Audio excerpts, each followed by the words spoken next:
era el titular de todos los bienes que pudiese eventualmente producir, todos los frutos.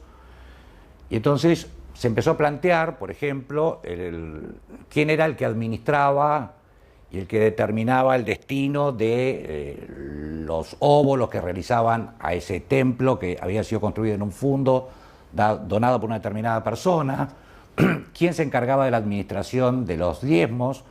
que se aplicaban también a la cura, al sostenimiento de la cura de esa determinada iglesia, y también si de parte de quien había efectuado la donación existía algún tipo de derecho relativo a la presentación del clérigo que iba a estar a cargo del oficio eclesiástico con cura de almas, que tenía como base territorial a ese templo que se había concedido. En el derecho justinianeo hay dos novelas que reconocen incipientemente este derecho de patronato. Dicen, la novela, vamos a la primera, novela 57, que se le reconoce a quien construye una iglesia, aseguradas las condiciones económicas del servicio eclesiástico en ella, no nombrar a un clérigo para dicha iglesia, pero sí presentar al obispo un clérigo solicitando su nombramiento. Es decir, ya en el derecho romano justinianeo hay una primera delineación de lo que es el patronato. En este caso, el título vendría dado por la construcción, por la dotación de bienes, por la edificación del inmueble. No todavía como un privilegio puro dado desde la autoridad eclesiástica, como en el devenir histórico va a suceder. Más bien en este momento de la historia del derecho, el incipiente derecho patronal estaba radicado en una concepción eminentemente material, vinculada al elemento propiedad. Esta característica se va a extender a lo largo de los tiempos y podemos decir que recién al final de la reforma gregoriana, estamos hablando del siglo XI, es cuando ya consolidada la autoridad pontificia y consolidada la exclusiva papal para los nombramientos episcopales, el derecho patronal aparece claramente como una concesión graciosa a título de privilegio. Aunque el elemento material está presente en el instituto, no es que desaparece de escena, pero no es el principal, digamos, el principal título por el cual se podía reconocer algún derecho de presentación. Este derecho también es en las novelas justinianeas, se le reconoce el carácter hereditario, es decir, quien había dotado una iglesia tenía el derecho de presentación y también lo sucedían en este derecho de presentación quienes lo sucedían a él mortis causa. Esto lo podemos circunscribir dentro del ámbito romano y especialmente romano-bizantino. Distinta era la situación en el ámbito germánico, donde ya desde el siglo V, el siglo VI, aflora un instituto bastante particular que es la iglesia propia o la iglesia privada. Este instituto prácticamente había caído en el olvido del estudio de la ciencia canónica, y a fines del siglo XIX un jurista muy importante alemán, Ulrich Stutz, hace toda una nueva puesta en escena sobre este instituto de las iglesias privadas, las Eigenkirche, y él sostiene que en realidad estas iglesias privadas son un desarrollo cristiano del templo familiar vinculado al padre sacerdote propio de los pueblos germánicos. Según Stutz, era común en el padre sacerdote tener dentro de la casa familiar un lugar dedicado al culto. A ese lugar familiar dedicado al culto también a veces se sumaba los siervos o el personal que trabajaba en el fundo. Esto provocó a la larga que el templo, que era eminentemente familiar y doméstico, pasase a independizarse de la casa familiar y a tener una connotación más bien local, ya visto no como el culto exclusivo de una determinada familia, sino el culto de una familia y de los súbditos de una familia, es decir, el elemento feudal, el elemento señorial, esa connotación de pública, de autoridad pública del titular del fondo, aparece en escena. No es muy claro que Stutz haya acertado en cuanto al origen de las iglesias propias, porque el fenómeno también se verificó, por ejemplo, en una geografía totalmente distinta y con características muy diversas, como es en España. Manuel Torres López, uno de los más grandes historiadores de la historia del derecho del siglo XX, hizo un importantísimo trabajo en el año 1928, basado exclusivamente en fuentes medievales, y él llega a la conclusión que Stutz yerra en atribuir esta especie de traslación de un instituto pagano al cristianismo como única fuente de este fenómeno de las iglesias propias, y acredita documentalmente que en realidad el fenómeno de la iglesia propia estaba vinculado a la estructura feudal rural propia de Europa de aquellos años. Obviamente, quien era el titular de esa iglesia es el que disponía de la dotación para todo el servicio eclesiástico, y también llevaba inherente la designación del clérigo que iba a estar a cargo de la cura de almas y del ejercicio efectivo del oficio. Bien, este sistema de las iglesias propias es el que de algún modo genera el conflicto de las investiduras que tiene lugar hacia principios del siglo, fines del siglo X, principios del siglo XI, entre el pontificado romano y el imperio germánico. Acá siempre están como telón de fondo de la cuestión temas que son una constante en la historia del patronato. El primero es la libertad de la Iglesia sobre todo en lo que se refiere a la designación de los titulares de los oficios eclesiásticos, la administración del patrimonio eclesiástico y la injerencia de laicos en materias que en principio estarían reservadas a los clérigos. Esos tres tópicos son un poco los que siempre están en discusión a lo largo de la historia de todo el patronato, ya sea desde esta época, estamos hablando del siglo XI, hasta, digamos, la extinción del patronato a comienzos del siglo XX, comienzos del siglo XX, comienzos del año 1900. ¿Esto por qué? Porque nosotros podemos pensar, en primer término, en el patronato como un señor que tiene en un campo una pequeña capilla y él nombra a quien va a estar encargado de esa capilla, pero hay que tener en cuenta una consideración más extensiva de la importancia de este sistema de iglesias propias, porque la iglesia propia podía configurar lo que antiguamente se llamaba una iglesia mayor, es decir, un territorio donde había no solamente una iglesia importante, sino también una cantidad de feligreses que estaban a cargo del titular de ese oficio eclesiástico, y también el titular de ese oficio eclesiástico era el que percibía el beneficio propio de ese oficio. No sé, voy a hacer una aclaración porque quizás no se entiende bien esto. El beneficio era la dotación de bienes que se asignaba a un determinado oficio eclesiástico para sustentarlo. Entonces, cuando se creaba un oficio eclesiástico, la parroquia, no sé, Nuestra Señora de Walsingham,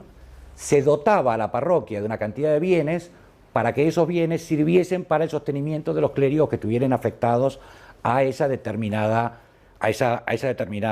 oficio eclesiástico, ser el capellán de la capilla Nuestra Señora de Walsingham, por darles un ejemplo. Muchas veces en las iglesias mayores la dotación eran realmente cifras enormes, y no solamente el titular de ese oficio cumplía una función exclusivamente eclesiástica, sino también una función política. Fue muy común a lo largo de la historia del imperio la existencia de príncipes eclesiásticos que, a la par de la función eclesiástica que ejercían en una circunscripción eclesiástica, dentro de esa circunscripción eclesiástica y también política, ejercían los derechos propios de la feudalidad. Entonces, la cuestión de la iglesia propia y la titularidad, digamos, la designación de los titulares de las iglesias propias, lo que se conoció como investidura, pasó a ser una cuestión de capital importancia, no solo para la iglesia, sino también para el imperio, para la organización política. Digamos, sería el primer atisbo que hay de una especie de politización de la cuestión patronal. Aquí se ve esto con claridad. El gran punto de honra, fundado en una doctrina consolidada de la Iglesia, era que nadie podía recibir un oficio eclesiástico si no era de manos de la Iglesia. Por lo tanto, la Iglesia no es que rechazaba en principio los derechos de presentación que pudiese tener eventualmente un señor feudal respecto a una determinada iglesia, pero lo que sí negaba es que él concediese la investidura eclesiástica, es decir, ponerlo en efectivo cargo de ese oficio eclesiástico a través de la entrega de las insignias propias de la dignidad que este clérigo iba a asumir. La cuestión de las investiduras, como le digo, fue una cuestión capital en la historia de la Iglesia de la Edad Media y se resuelve con un reconocimiento de la investidura laical por parte del imperio y la reserva de la investidura eclesiástica por parte de la Iglesia en el Concordato de Worms que se firma el Papa Pascual II con el emperador Enrique V. Esto es el año 1122. ¿Qué hizo en ese momento, cuál fue la solución que propuso la ciencia canónica en ese momento para tratar de salir del sistema de las iglesias propias? Pasó a elaborar ya con esta designación el derecho de patronato. El derecho de patronato. Esto aparece mencionado muy sucintamente en la obra de Graciano, en el decreto de Graciano, que es la primera compilación que hay relativa al derecho de la Iglesia, donde hay una causa. El decreto de Graciano está dividido en partes, cada parte tiene divisiones particulares. En la segunda parte, en la causa 16, cuando trata acerca de los oficios eclesiásticos, Graciano, sí, muy módicamente reconoce este derecho de patronazgo, este derecho de presentación que podía tener quien tenía un título, ya sea de privilegio por concesión papal o por concesión episcopal, o bien un título emergente ahí retoma la tradición justinianea, de la edificación, de la dotación o de la fundación de ese oficio eclesiástico. Ese momento tuvo aparte una gran particularidad, pues el poder pontificio se consolida en toda Europa, los papas pasan a ser realmente los árbitros de la cristiandad, hay un gran impulso de los estudios canónicos y una gran actividad legislativa de los pontífices en múltiples materias. Y la cuestión vinculada al ahora sí derecho patronal, formó parte de esto. El decreto de Graciano del año 1140, los papas posteriores legislaron abundantísimamente acerca de esta materia, y en la siguiente compilación que realiza la Santa Sede, ya está una compilación oficial y pública, no así el decreto de Graciano, que era una compilación científica del derecho vigente en aquel momento, el derecho canónico vigente en aquel momento, cuando el Papa Gregorio IX promulga el Liber Extra, que es una compilación de todas aquellas decretales pontificias que estaban por fuera del decreto de Graciano, en el libro tercero dedica un título, el título 38, para la cuestión del derecho de patronato, donde van recogiendo diversas decretales, especialmente de los papas canonistas, Inocencio III, Alejandro III, etc. La ciencia canónica, aparte, digamos, de esta actividad legislativa, los comentadores del decreto y los comentadores de las decretales ya también empiezan a desarrollar la doctrina relativa a al derecho de patronato. Así, por ejemplo, podemos citar como ejemplo a Rufino, un comentador del decreto de Graciano, el cual, al mismo tiempo que defendía enérgicamente la libertad de la Iglesia para la designación de los titulares de los oficios eclesiásticos, reconocía el derecho a que un laico pudiese realizar una presentación del candidato. Es llamativa, digamos, con la fuerza que defiende en primer término la libertad de la Iglesia, pero al mismo tiempo concilia con la posibilidad de que exista un derecho a la presentación de un clérigo para ser el titular de un determinado oficio. Dice, le leo, dice, así en latín, dice: Quodinac questio aseritur usque ad sanguinem defendere debemus. En esta cuestión debemos defender hasta la pérdida de la sangre. Es decir, llega tanto el brío que se vivía en ese momento por la libertad de la Iglesia en cuanto a las designaciones episcopales, especialmente, y también de otras dignidades menores, que llega, digamos, tiene esta definición tan radical en un texto jurídico donde no hay, digamos, donde no suele estar adornado con recursos retóricos. Los canonistas siempre se caracterizaron por utilizar un lenguaje muy sobrio, pero con esto Rufino quería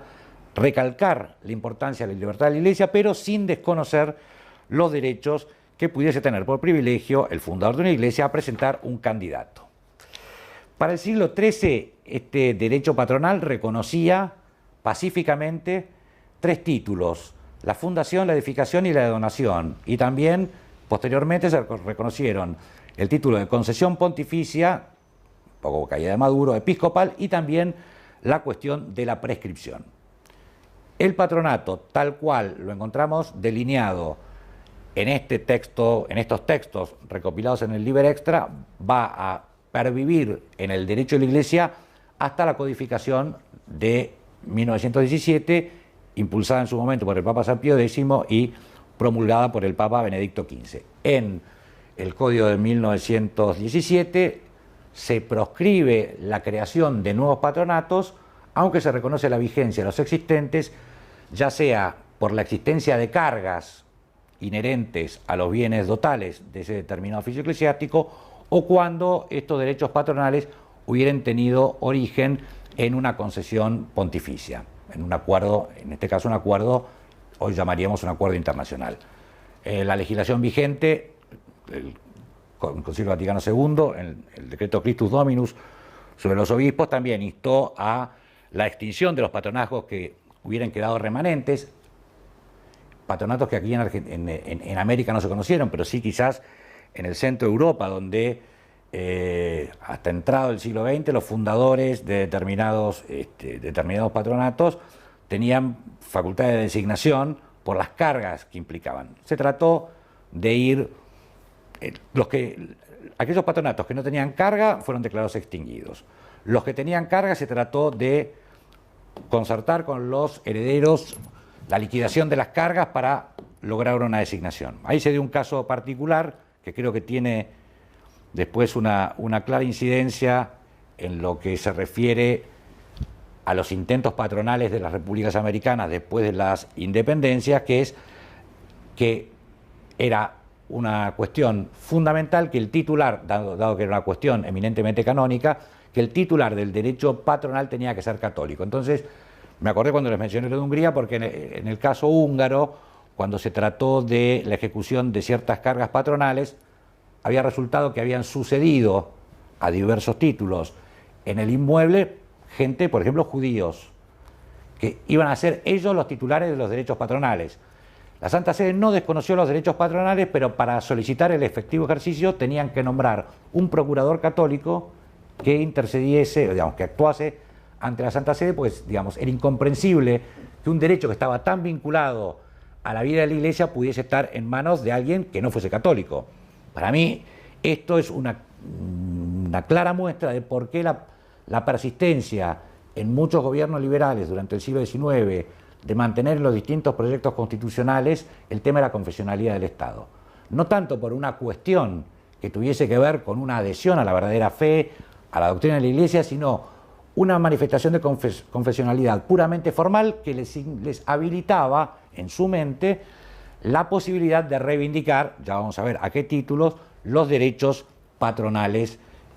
sobre toda la Iglesia de América, porque la Iglesia de América, toda, por lo menos de la América española y portuguesa, fue una iglesia eminentemente patronal. No me quiero avanzar, pero la Santa Sede, más allá del efectivo nombramiento eclesiástico y también la cuestión de la delimitación de los límites de las diócesis, en todo lo que tuvo que ver con la organización de la vida de la Iglesia, la Santa Sede poco tuvo que ver en América, sino que fue la corona la que se encargaba casualmente por el patronato, por los privilegios que fueron concedidos a los reyes católicos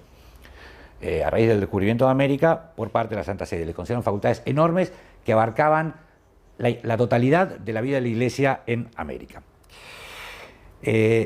Como dije al principio, este derecho de patronato en un momento histórico empezó a ser reivindicado por los reyes. Había también de fondo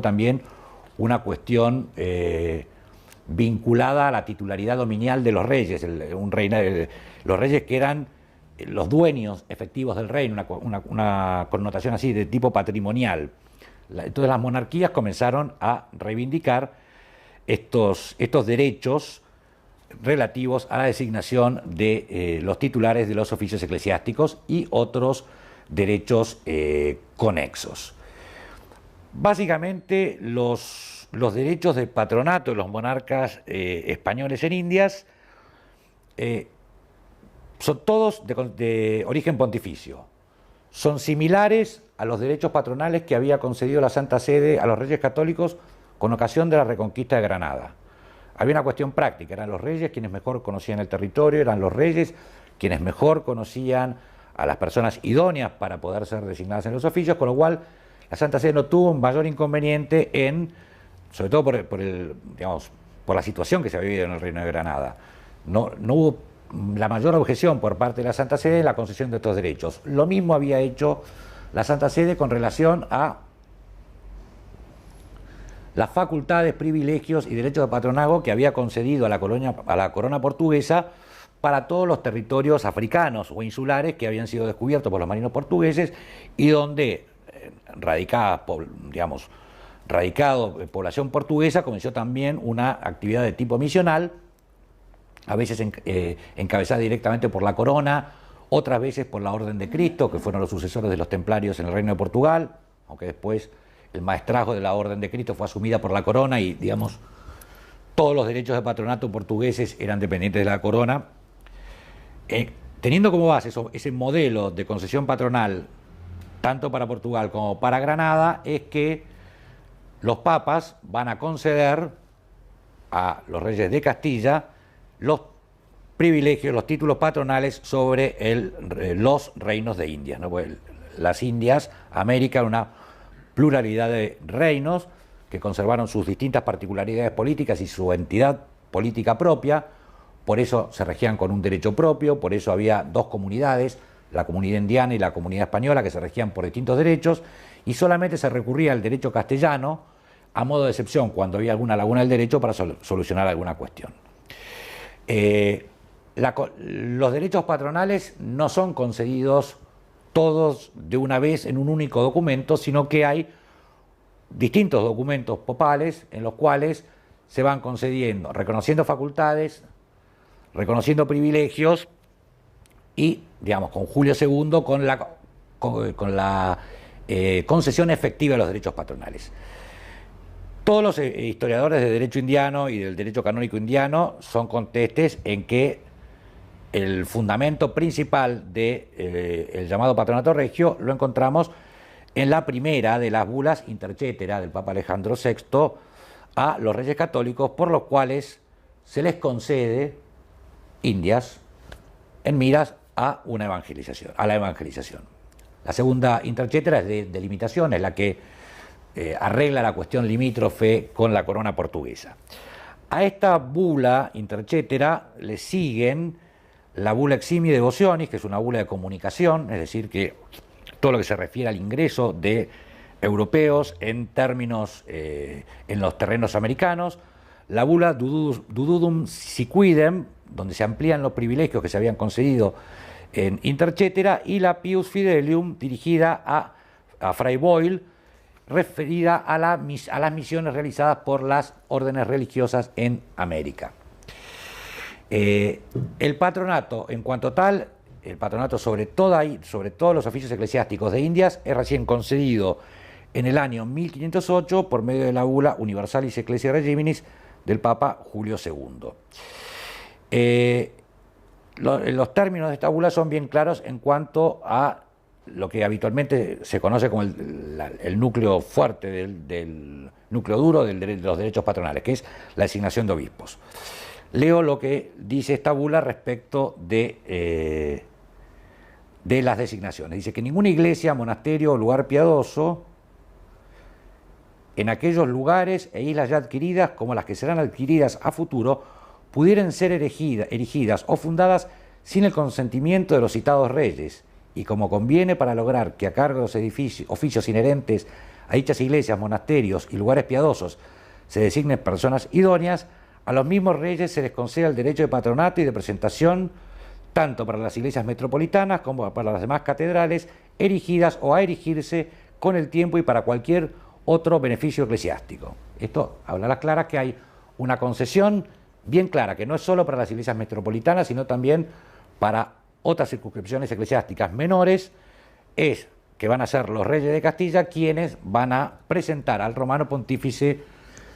los candidatos a ocuparlas. Esto obviamente la Santa Sede no es que lo haya concedido de modo absolutamente gracioso. Siempre hubo por parte de la Sede Apostólica un interés de salvaguardar su propia libertad de frente al poder político. Le costó a Carlos de España lograr que se le concedan fue Fernando, perdón, a Fernando que se le concedan las facultades patronales en Universalis Ecclesiae Regiminis, y más todavía en ampliación de algunos específicos derechos patronales, sobre todo referidos a los religiosos, durante el pontificado de Adriano VI y el reinado de Carlos I, ¿no? Carlos V de Alemania. Carlos V logró sonsacarle derechos patronales para el reino de Castilla y Aragón, que no tenían los reyes católicos, pero siempre hubo una disputa sobre la extensión de esos derechos de parte de la Santa Sede con la corona española. Recién se van a poder consolidar lo que se llama el Patronato Universal en 1753, cuando se firma un concordato que, tomando como modelo el patronato indiano, celebra la corona española, la monarquía católica, con la Santa Sede, donde se concede donde se le otorga lo que se conoció como el patrimonio universal, que afectaba tanto a Indias como a la península, es decir, los distintos reinos de España y los distintos reinos de ultramar. Cuando hablamos de Indias, también tengan presente que esto incluía a las Filipinas. Bien, ¿cuáles serían estos derechos, estos privilegios que le concedió la Santa Sede a la corona? Fundación de iglesias, presentación de candidatos, percepción y uso de los diezmos, delimitación de las diócesis y la presentación de candidatos también para dignidades eclesiásticas menores, como por ejemplo los titulares de los cabildos catedralicios, que tenían una función muy importante en el derecho canónico antiguo, porque eran los que gobernaban la iglesia en caso de sede vacante o de sede impedida. A la par de estos derechos claramente reconocidos y no controvertidos, la corona también reivindicaba como inherentes al patronato otros derechos, como por ejemplo la convocatoria y celebración de concilios diocesanos, facultades relativas a los tribunales eclesiásticos. Más adelante va a aparecer el llamado recurso de fuerza, que era un recurso que se podía hacer ante una sentencia dictada por un tribunal eclesiástico o un tribunal civil, que esta pretensión siempre fue rechazada por parte de la autoridad eclesiástica. También la administración de los espolios, que es decir, el patrimonio de un obispo durante la vacante, también se lo concebía como una facultad inherente al patrimonio. El derecho a asilo, regular las visitas ad limina de los obispos indianos a la Santa Sede, el envío de las relaciones relativas al estado de la diócesis a la sede apostólica, y también el control de la documentación pontificia que ingresase al territorio de Indias, lo que posteriormente se conoció como el derecho de pase o exequatur, que en el caso concreto del patronato indiano se realizaba por conducto del Consejo de Indias. Esto podemos decir respecto de la fuente eclesiástica del patronato, es decir, tenemos todo este conjunto de bulas que conceden todos estos privilegios a los monarcas españoles. Consecuencia de la concesión de estos privilegios, los monarcas legislaron amplísimamente, en modo muy abundante, en relación a materias eclesiásticas. Toda esa legislación la encontramos en la compilación de las leyes de Indias, en el título primero del libro primero de las leyes de Indias, que comienza con una profesión de fe católica y después presenta las distintas normas dadas por los monarcas relativas a las cuestiones eclesiásticas. Los 24 títulos de este primer libro abarcan, como les decía, la totalidad de la vida de la Iglesia. Todas las cuestiones directamente vinculadas a la cuestión eclesiástica que no estuvieran vinculadas al ejercicio del orden sagrado eran reguladas por la autoridad secular, incluso aquella que tenía que ver con materias como la catequesis, lo que se conocía en el derecho indiano como los doctrineros, la determinación de las misiones, las obras de caridad vinculadas a un oficio eclesiástico, como podían ser un hospicio, los cementerios, el régimen de exequias eclesiásticas, el régimen de cruzada, que tenía que ver con los ayunos y las abstinencias. Toda esa materia eminentemente eclesiástica, que tiene que ver con el gobierno de la Iglesia, pero donde no está, implicado de modo directo el ejercicio de lo que es la potestad de orden que se recibe por el orden sagrado, todo lo que era la vida de la Iglesia relativa a estas cuestiones, como dije, estaba en manos de la corona, que lo hacía efectivo a través tanto del Consejo de Indias como de los virreyes, las audiencias o la autoridad política que hubiere en los distintos territorios. Este cúmulo de facultades, realmente inédito en la historia de la Iglesia, hizo que comenzase a esbozarse una teoría donde, digamos, se iba más allá de meros privilegios relativos a las designaciones episcopales, incluso el tema de la renta, de los diezmos, incluso el tema del pase, de las bulas y otros documentos pontificios, que es la teoría del llamado vicariato de Indias. Esta teoría, la mayoría de los historiadores del derecho indiano la radican en una obra de un fraile franciscano, Juan Focher, sobre las inmunidades que, digamos, que tienen los religiosos regulares respecto a los obispos. Esto se da en un contexto histórico particular. El tema de las exenciones de las órdenes religiosas pontificias respecto a los obispos no era tan clara como es hoy en el derecho canónico vigente. Fue un tema que, si bien comienza a tratarse en la Edad Media para los concilios lateranos, siempre tratando de salvaguardar la jurisdicción del obispo, la Santa Sede actuó con mucha cautela en cuanto a reconocer la actividad exenta de las congregaciones religiosas. Y las congregaciones religiosas siempre trataron de defenderse de la intervención jurisdiccional de parte de los obispos diocesanos. En el caso de Indias, el ingreso de congregaciones estaba vinculado a aquellas congregaciones que quisiese la corona admitir para ingresar en Indias. La admisión se hacía por conducto del Consejo de Indias. El establecimiento de las misiones se realizaba por fuera de los lugares donde estuviere por fuera de los territorios propios de las distintas diócesis. Pensemos que no había tantas diócesis en América.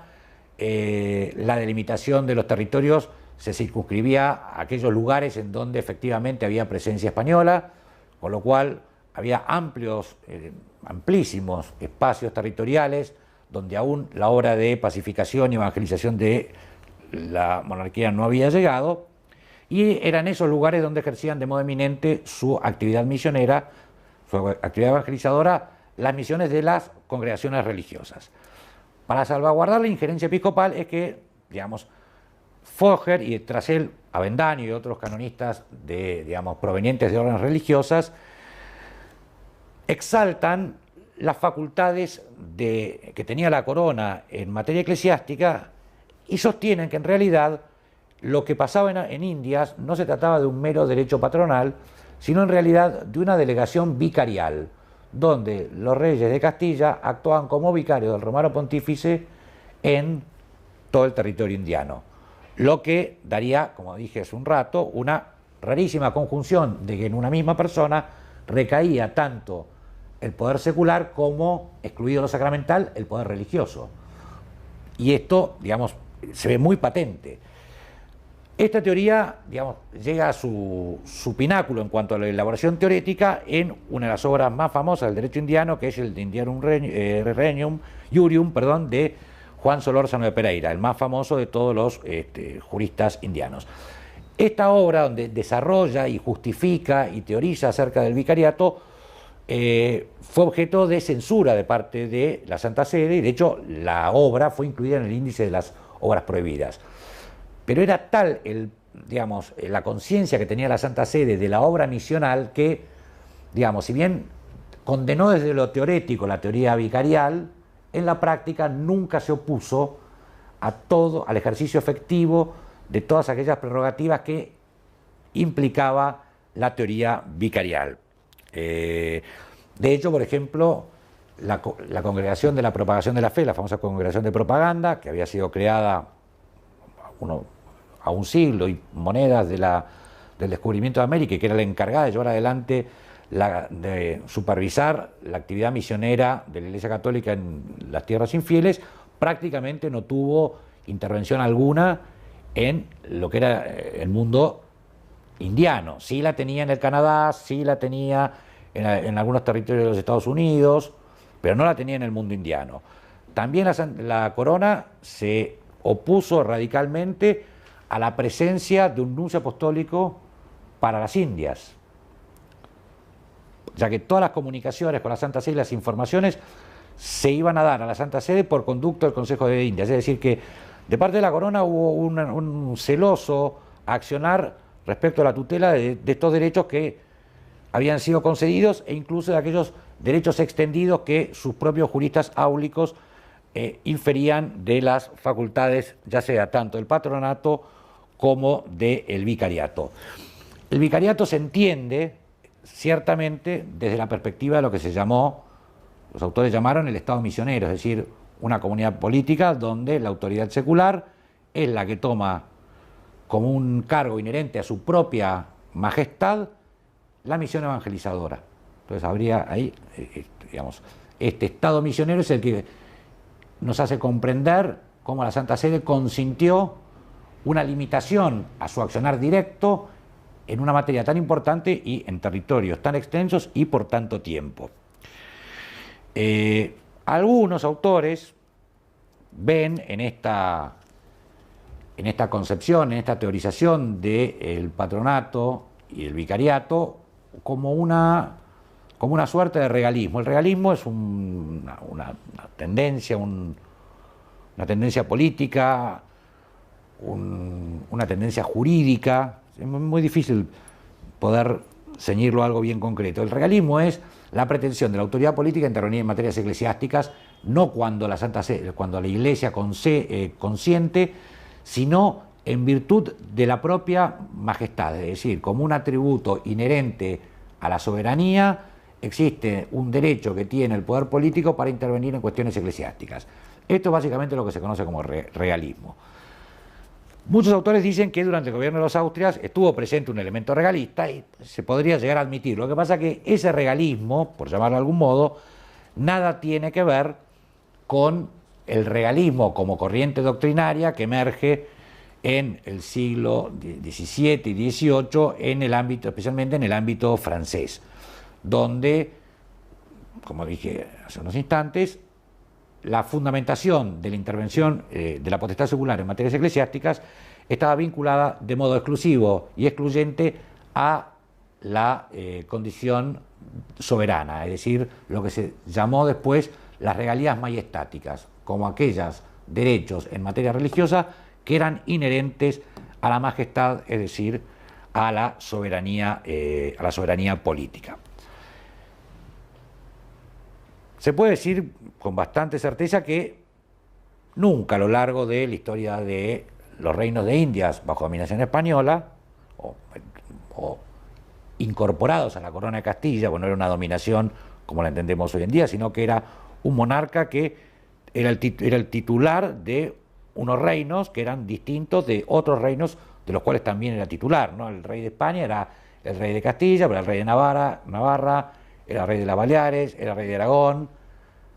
era rey de Indias. Y las Indias incluso no eran un único reino, sino que eran reinos múltiples. Ahora bien,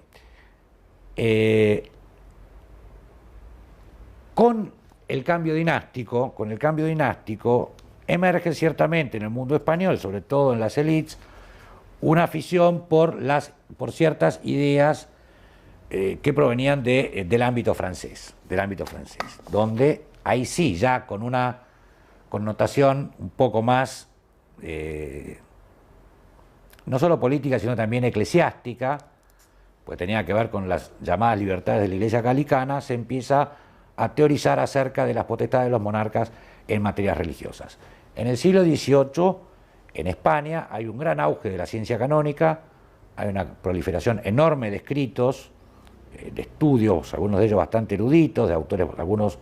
muy conocidos, Rivadeneira, Álvarez de Abreu, Macanaz, Mayans, por nombrar algunos de los grandes juristas eclesiásticos de la corona, empezaron a ya fundamentar los derechos patronales en la condición, digamos, en la realeza, no en las concesiones pontificias, aunque, digamos, nunca se desconocieron los títulos pontificios. Era más bien una teorización doctrinal pero que no implicó en la práctica de la vida de la Iglesia en Indias ningún cambio sustancial. Hubo sí algunos intentos de reforma legislativa. Los monarcas borbones dictaron una abundante cantidad de legislación en materia eclesiástica.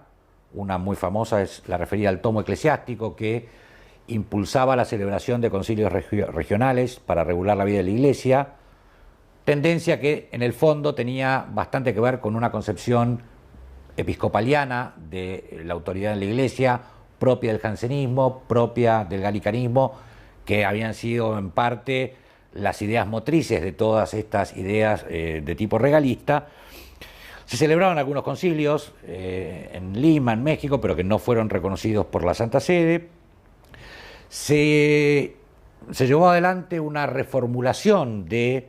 las leyes de Indias. Se creó una comisión, el rey Carlos III creó una comisión para hacer una revisión integral de las leyes de Indias. Lograron reformular todo el libro primero, que era el referido a la materia eclesiástica, pero el rey Carlos IV desistió de aprobarlo. Es decir, en lo concreto, incluso durante este periodo que se caracteriza por el regalismo y que los autores llaman periodo del regalismo borbónico, en la vida práctica de la Iglesia en América no hubo mayores cambios. Pero sí, digamos, la vida de la Iglesia continuó como venía desde tiempos antaños, pero sí todas estas teorías, todas estas doctrinas esbozadas por estos autores a lo largo del siglo XVIII sí tuvieron una gran influencia en los juristas que después participaron en los movimientos independentistas de América. Podemos decir que, digamos, fines del siglo XVIII se cierra el periodo del patronato regio, y entrado el siglo XIX con, bueno, todos los episodios que ustedes conocen de sobra, la cautividad de los reyes, las abdicaciones, el fenómeno juntista en la península, el fenómeno juntista en América, la guerra civil continental, que fueron las guerras de emancipación. La cuestión patronal era una cuestión capital a ese momento político. Primero porque la Iglesia, digamos, los hombres de Iglesia quedaron privados de sus interlocutores y autoridades tradicionales. Cuando se habla de la incomunicación de la Iglesia americana durante las independencias, no necesariamente tiene que ver por una, digamos, una negativa de comunicación, ya sea de la Santa Sede como de los gobiernos patrios, sino que había un tercero en discordia, que era la corona española, que seguía reivindicando sus derechos patronales respecto de la Iglesia de América. Entonces, la Santa Sede evitaba, como todavía no se sabía cómo iba a terminar la partida y podía haber una restauración,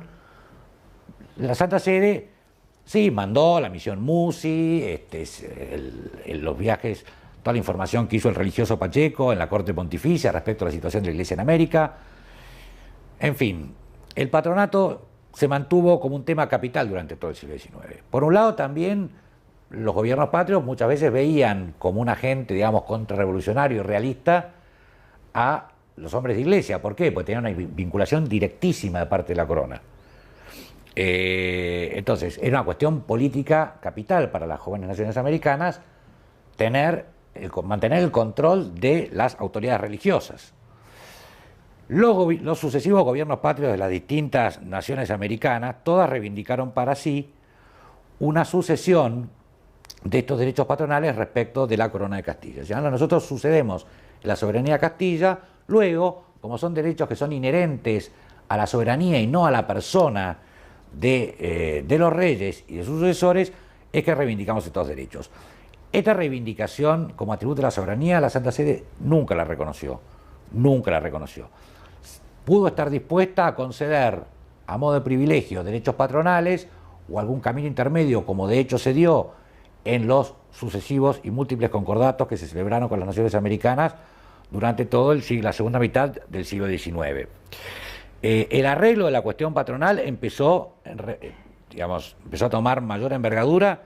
durante el pontificado de Gregorio XVI, que a pesar de ser él personalmente un papa ultramontano y antiliberal, consintió en tener, pero ante todo era un político, consintió en tener tratativas con los gobiernos americanos, viendo que ya la misma corona española estaba dando muestras de dar la causa americana como una causa perdida. Estamos hablando después de la batalla de Ayacucho, elabora esta fórmula, que la Iglesia, sin por ello desconocer la reivindicación de legítimos derechos, está habilitada para tratar con quienes ocupan de hecho una posición política para tratar de salvaguardar los derechos de la Iglesia, ya sea tanto los referidos al ejercicio de su misión como también a los referidos a los bienes de la Iglesia. Patronato en América solamente se reconoció a la República del Perú. En 1875, por la bula preclara, la Santa Sede concedió, con la condición de que el presidente del Perú sea católico, la facultad para la presentación de los candidatos a las distintas sillas episcopales. En lo que hace a Argentina, los sucesivos ensayos constitucionales previos a la Constitución histórica del 53 incluían, ciertamente, los derechos patronales en cabeza del gobierno patrio. La Santa Sede desconoció, ciertamente, esta pretensión, como en otros casos, como en otros muchos casos en América. Sí se logró, cuando se sanciona la Constitución del 53 y se reivindican ciertos derechos, se reivindican los derechos patronales, se logró lo que se llamó un modus vivendi, donde tanto Iglesia como Estado fingían que uno designaba, uno proponía y el otro designaba, cuando en realidad, digamos, no había por parte de la Santa Sede el reconocimiento de ningún tipo de derecho de parte de la Nación Argentina, para hablar del caso nuestro, en lo referido a las designaciones episcopales. En la Constitución se ven claramente, digamos, prenotandos y corolarios del derecho patronal. Por eso la confesionalidad, del presidente y del vice, por eso el tema de la promoción de la evangelización de los indios al catolicismo, propiamente el derecho de la presentación de las ternas para designación de las sillas episcopales. Y también me olvidaba el ingreso de las órdenes religiosas al territorio. Todas tienen una resonancia en alguna facultad dada otrora por las bulas y el consecuente sostenimiento del culto, ¿no? Exactamente. Todas, como creo que se puede ver claramente, tienen como causa fuente aquellas distintas facultades patronales que le fueran concedidas a la Corona de Castilla. La cuestión patronal en Argentina es resuelta recién en el año 1966, cuando se celebra un acuerdo entre la República Argentina y la Santa Sede, donde se le reconoce a la República Argentina lo que se conoce la prenotificación oficiosa, para evitar conflictos de carácter político general. Previo a la designación de un obispo, que tiene que ser de nacionalidad argentina, la Santa Sede comunica confidencialmente al gobierno el nombre del candidato y el gobierno puede, dentro de un plazo acotado, oponerse por razones de carácter política general. Respecto del ingreso de órdenes y congregaciones, que nunca se hizo efectivo, llegaron cientos de congregaciones sin ningún tipo de autorización del Congreso de la Nación a la República Argentina, se plasmó en el texto del acuerdo la libertad del ingreso de las órdenes y congregaciones al territorio de la República, con lo cual la cuestión, digamos, patronal quedó cerrada, quedó arreglada por medio de este acuerdo. Sí pervive también al día de hoy como vestigio de los derechos patronales, pero también hay otras causas que justifican la pervivencia de este privilegio, que es el caso del obispo castrense. El obispo castrense, a diferencia del régimen general, es elegido no por presentación, pero con el acuerdo del Romano Pontífice y el presidente de la República Argentina. Esto tenía como origen la designación del vicario de los reales ejércitos, pero también es razonable que quien se va a encargar de la cura pastoral de las Fuerzas Armadas de un determinado país, el Estado algo tenga que decir respecto al candidato. Hay razones de seguridad interior, de seguridad exterior, que